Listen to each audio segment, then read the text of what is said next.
aí, meus amores, tudo bem com vocês? Eu sou a professora Renata Fex, tua professora de matemática da plataforma Gonçalves Dias, e nesta aula de hoje nós estamos dando continuidade, ao tipos de conjuntos. Na verdade, nós vamos ver agora os conjuntos numéricos, especificamente falando, e iniciaremos com o chamado conjunto dos números naturais. Para isso, nós veremos um breve histórico, nós apresentaremos para vocês a definição sobre o conjunto dos números naturais e também veremos as operações e as suas respectivas propriedades. Então, lembra que esse conteúdo, é continuação do estudo já iniciado de teoria de conjuntos. Então, nós já vimos, os conceitos gerais, a classificação, e agora nós estamos nos tipos. Renata, depois dos tipos de conjuntos, nós vamos ver o quê? Nós vamos ver as operações, tá? Só que, muito embora aqui a gente até já veja essas operações acontecendo para os conjuntos numéricos, nós vamos ver também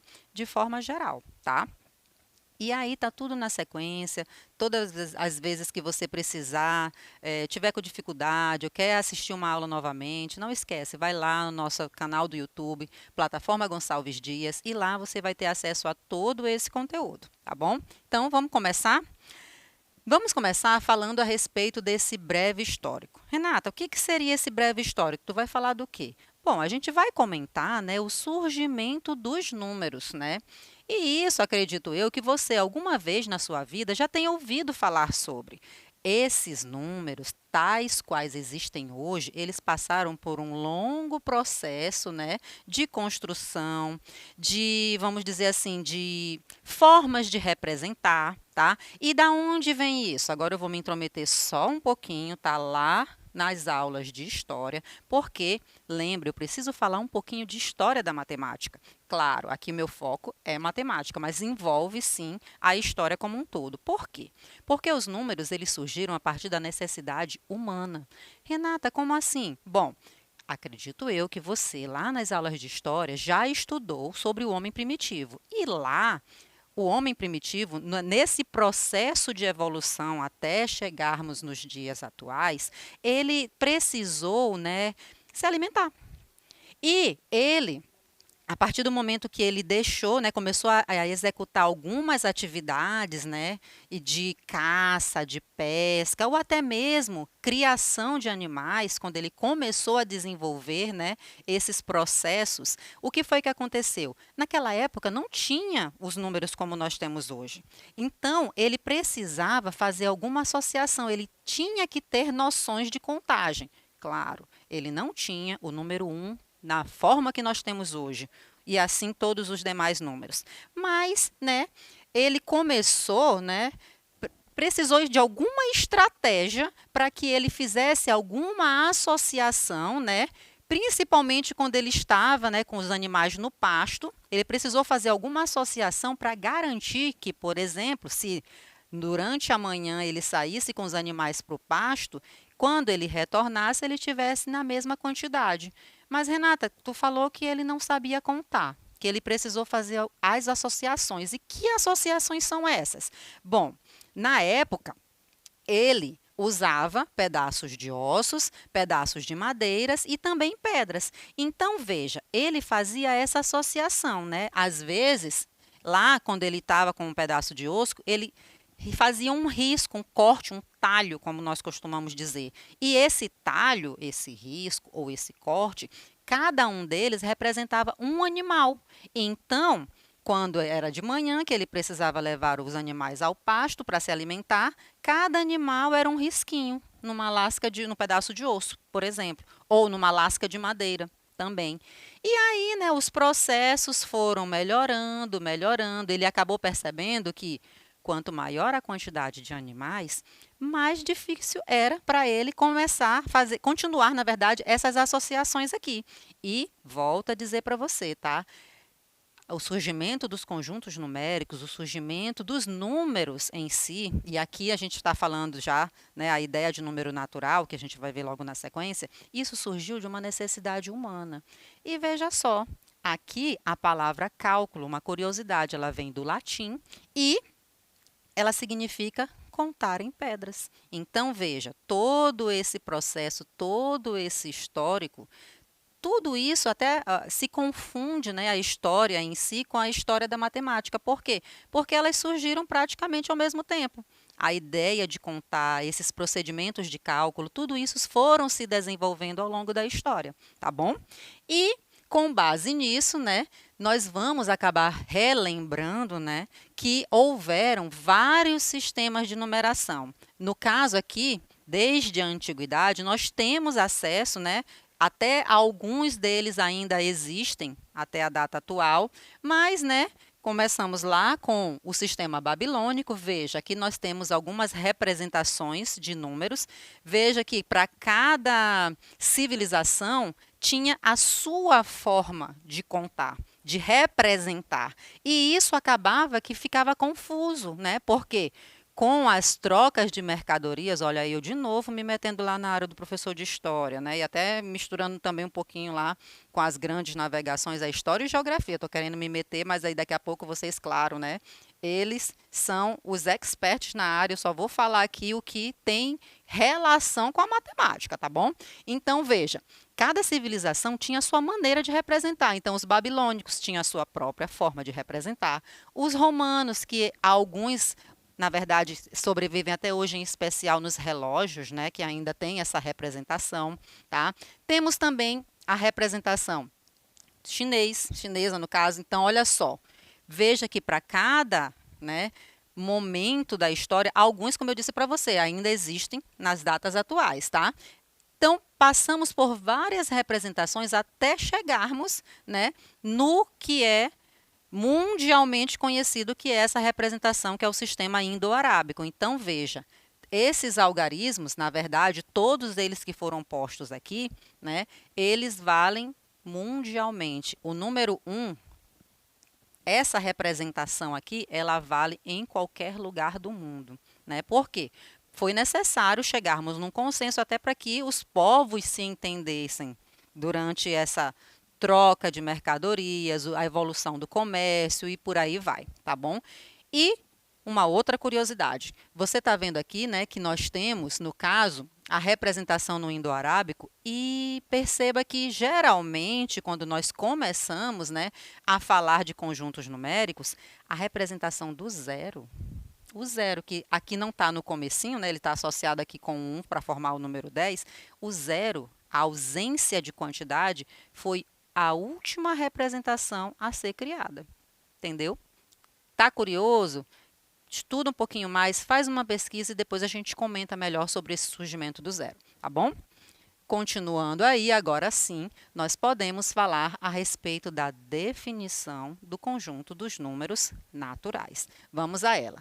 Chama-se de conjunto dos números naturais, aqui representado pela letra N. Veja que o N tem uma barra dupla, tá? Em algumas representações, essa barra dupla é logo aqui na primeira perninha do N. Em outras representações, essa barra dupla é aqui nessa parte lateral, vamos dizer assim, na diagonal. Vamos falar aqui com os termos matemáticos, né? Na diagonal do N, tá? Então, é a mesma representação, tá? Não se preocupa que não vai deixar de ser o conjunto dos números naturais. Esse conjunto, ele é formado pelos seguintes números: 0, 1, 2, 3, 4 e assim sucessivamente. Pela presença das reticências, né, até porque você já viu em outras aulas que nós já comentamos, né, a reticência está dizendo que esse conjunto não tem fim, tá bom? Então, aqui, representando formalmente, né, o conjunto dos números naturais e os mesmos elementos que a gente acabou comentando, claro, lembra, essa representação aqui é que você coloca todos, ou pelo menos uma boa parte deles, né? Não posso dizer todos porque tem a reticência justamente para dizer que o conjunto é infinito, mas você está vendo aqui os elementos que fazem parte desse conjunto separados por vírgula e entre chaves, tá? Então, esse conjunto, ele é chamado de infinito. Como eu disse para você, dada a presença, né, das reticências, isso já garante, né, pela própria representação. Apesar de infinito, a gente pode dizer que ele é um conjunto ordenado. Gente, a ideia de ordem é muito associada a dois terminhos, tá? Quando eu falo de conjunto ordenado, é que, dados dois números naturais quaisquer, eu sempre consigo fazer a relação entre eles. Eu posso dizer se eles são iguais, ou se um é maior do que o outro, ou ainda se um é menor do que o outro. E esse raciocínio aqui que nós usamos para ordenação, né, de um conjunto, está muito associada também a dois terminhos. Aqui a gente colocou só um porque o outro já é praticamente compreensível. Quando eu falo de sucessor, tenho certeza que você lembra lá das suas aulas, do seu primeiro contato com esse conjunto numérico, que lá, na época, teu professor, tua professora disse assim: olha, tem o antecessor e tem o sucessor. Então, aqui nós estamos já, né, mencionando para você a ideia do sucessor. Então, no conjunto dos números naturais, o primeiro elemento é justamente o zero. E a ideia do sucessor, né, é justamente você adicionar uma unidade. Então, o sucessor do zero é o 1, o sucessor do 1 mais 1, 2, e assim sucessivamente. Veja que todo número natural possui um sucessor, tá? Por quê? Porque aqui a gente já percebe, né, que sucessor é o que vem depois, e esse depois é a ideia de ser acrescentada uma unidade, tá? E eu não posso dizer isso em relação à ideia de antecessor. Nem todo número natural tem antecessor. Qual é o único número natural que não vai ter antecessor? É justamente o mesmo zero. Tá? Por quê? Porque ele é o início do conjunto. Então, veja, eu tenho sempre essas duas ideias, de antecessor e de sucessor, tá? Mas, claro que, com exceção do zero, todo número natural vai ter tanto antecessor quanto sucessor, tá bom? Então, são essas frases, esses entendimentos que a gente precisa ter claros na nossa mente, justamente para garantir que, numa questão conceitual, a gente não, né, escorregue numa casca de banana que porventura esteja lá nas entrelinhas do texto, tá bom? Então, para eu representar o sucessor, né, veja, sucessor de um número n, eu calculo, basta calcular o n mais 1, tá bom? Então, aqui a gente já lembra também a ideia de subconjunto, nós já estudamos, né? Então, aqui é importante a gente mencionar um dos subconjuntos, né, subconjuntos do conjunto dos números naturais, que é os naturais não nulos. Veja, para eu explicar que é o conjunto dos naturais não nulos, basta eu usar a mesma representação dos naturais e acrescentar um asterisco, tá? Esse asterisco aqui que está posto, ele já está simbolizando para nós que o zero está fora, tá bom? Então, o conjunto dos naturais não nulos é representado desta forma. 1, 2, 3, 4, 5, 6 e assim sucessivamente. Qual é a diferença do n asterisco para o n? No n asterisco, não tem o zero. Nos naturais, sim, começa a partir do zero, tá bom? Nós temos também um outro subconjunto, né, de n, que a gente pode também chamar de parte de n, que é o chamado conjunto dos números naturais pares. Aqui nós usamos a letra P, tá? P maiúsculo. Quem é esse conjunto? 0, 2, 4, 6, 8, 10 e por aí vai. E eu também tenho uma outra forma de representar. Eu posso mostrar para você, né, esse conjunto por elencar os seus elementos, tá? Então, eu posso também fazer, né, a representação desse conjunto através de uma propriedade dos seus elementos. Então, aqui, ó, elencando alguns dos seus elementos, essa primeira representação aqui, na segunda, eu estou dizendo uma propriedade. 2n tal que n é natural, tá bom? Aqui vamos ver também alguns exemplos, tá? Aonde esse conjunto dos números naturais aparece. Ele está presente nas contagens em geral, e aqui nós temos o exemplo, né, que é uma estimativa do IBGE em relação à população brasileira, que é de aproximadamente 215 milhões de habitantes. Nós vemos também, né, nos códigos de CEP, por exemplo, e aqui o da cidade de São Luís do Maranhão é 65.000. Tá? Nós temos também em algumas ordenações, né, aqui também, de acordo com o IBGE, dados do IBGE, o primeiro estado brasileiro em superfície é o Amazonas e o segundo é o Pará. Então, também temos na expressão de algumas medidas, e aí de tempo, 8 horas, né, de comprimento, 10 centímetros, de capacidade, 3 litros, peso, né? E por aí vai, tá bom? Então, vamos agora ver a respeito das operações e suas propriedades. Gente, as operações, elas são definidas no conjunto dos números naturais. Quais são elas? Aqui nós temos a adição e a multiplicação. E essas duas operações, elas têm sim algumas propriedades. A primeira delas é chamada de associativa da adição. Olha só, como é que eu represento? A mais B associado, inicialmente eu estou iniciando a minha operação, fazendo a soma de A com B e depois eu faço a soma do número C, tá? E isso vai dar o mesmo resultado de que se eu deixar o número A guardadinho e fizer no primeiro momento a conta B mais C, tá?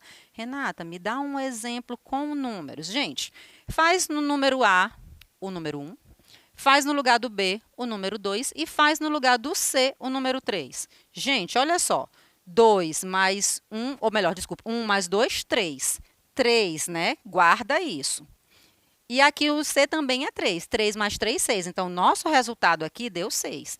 Agora, eu vou fazer essa operação de uma outra forma. Eu vou guardar o 1 e vou somar o 2 com o 3. 2 com o 3, 5. 5 mais 1, 6. Veja, deu o mesmo resultado, tá? Então, a associativa da adição me diz que, independente da ordem que eu comece a fazer a minha adição, o resultado vai ser mantido, o mesmo, tá? E isso vale, claro, né, para qualquer número A, B e C natural, certo? Temos também a comutativa da adição. Aqui é aquela que nós dizemos que as ordens dos fatores não alteram o resultado, no caso da adição, tá?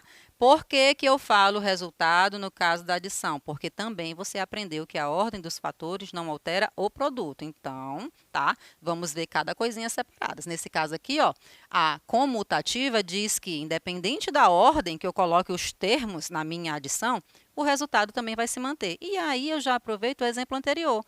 Faça no lugar do A o 1, no lugar do B o 2. 1 mais 2, 3. 2 mais 1, 3. Então, manteve o resultado, bonitinha a operação, tá bom?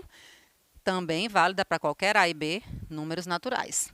Temos o elemento neutro da adição. O que ele faz? Ele não altera o resultado da adição. Quem é o elemento neutro da adição? É o zero. Então, zero somado a qualquer número natural vai dar o próprio número natural, tá bom? E isso vale para qualquer número natural, certinho? Temos agora a associativa da multiplicação. Lembra que eu disse para você ainda há pouco? A ordem dos fatores não altera o produto. Isso é comutativa, tá? Mas essa ideia de associativa, ela faz, né? Ela é bem fácil de associar, é bem fácil de compreender, porque nesse caso aqui, se por acaso você colocar valores aqui no lugar dos números A, B e C, você vai perceber que o resultado não vai ser alterado. Então, faz A igual a 1, B igual a 2, C igual a 3. 1 vezes 2, 2. 2 vezes 3, 6. Faz agora, né, inicialmente com os dois últimos números. Guarda o 1 e faz o 2 vezes 3. 6 vezes 1, continua dando 6. Então, a associativa da multiplicação é válida para qualquer A, B e C número natural, tá? Temos a comutativa da multiplicação, tá? Então, veja, a ordem dos fatores não vai alterar o resultado, o produto, no caso aqui. Então, fazer A vezes B é a mesma coisa de fazer B vezes A. Também válida para qualquer número natural aqui posto nos locais de A e de B. Gente, perceba que até aqui, né, nós já estamos praticamente no final da nossa aula, mas essas operações, elas são compreensíveis e mais compreensíveis ainda, né, se é que a gente pode dizer isso, quando você coloca números para testar nos locais dessas letras A, B e C, que representam aqui para nós números naturais, tá? Então, vamos agora para a parte final, tá? Que é a elemento neutro da multiplicação. Lá na adição, nós vimos que o elemento neutro era o zero e que o zero somado a qualquer número natural dava como resultado o mesmo número natural.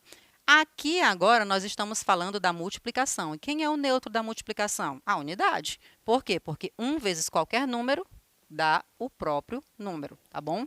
Então, e isso é válido, tá?